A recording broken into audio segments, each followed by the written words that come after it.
വ്യാഴഗ്രഹത്തിന്റെ ദൃഷ്ടി ഉണ്ടെങ്കിൽ തീർച്ചയായിട്ടും ഒരു ദൈവാധീനം അവർക്ക് വരുമല്ലോ, ആ ഭാവത്തിലേക്ക് വരുമല്ലോ. അപ്പൊ വിട്ടുപോകുന്നതിനേക്കാൾ കൂടുതൽ ഒരു റീയൂണിയൻ ഉണ്ടാകാനുള്ള ഒരു സാധ്യത ഉണ്ടാവും.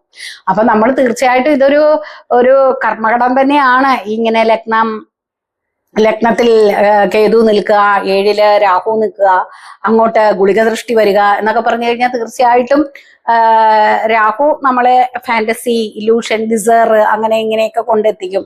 കേതു നേരെ ഓപ്പോസിറ്റ് ആണ്.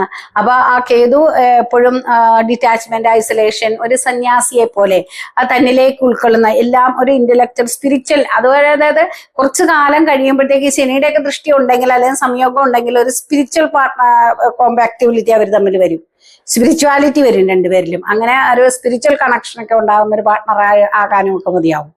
അപ്പൊ ഇതൊക്കെയാണ് ഈ രാഹു കേതുക്കള് ആക്സസിൽ വന്നിട്ട്, അതായത് ലഗ്നത്തിൽ 7 ഒക്കെ നിൽക്കുമ്പോൾ നമ്മൾ തീർച്ചയായിട്ടും അവിടെ നമ്മൾ തന്നെ ഒന്ന് വിശകലനം ചെയ്യണം. നമ്മുടെ ജാതകത്തിൽ അങ്ങനെ ഉണ്ടെങ്കിൽ ഇത് പങ്കാളിയുടെ കുഴപ്പമാണോ, അത് എന്റെ കുഴപ്പമാണോ, അല്ലെങ്കിൽ എന്റെ ജാതകത്തിന്റെ കുഴപ്പമാണോ, എനിക്ക് ഇങ്ങനെ വന്നത് എന്നതിന് കാരണങ്ങളാണല്ലോ എന്നുള്ളത് നമ്മൾ മനസ്സിലാക്കി പ്രവർത്തിച്ച് ക്ഷമയോടെ കൈകാര്യം ചെയ്തു പോയാല്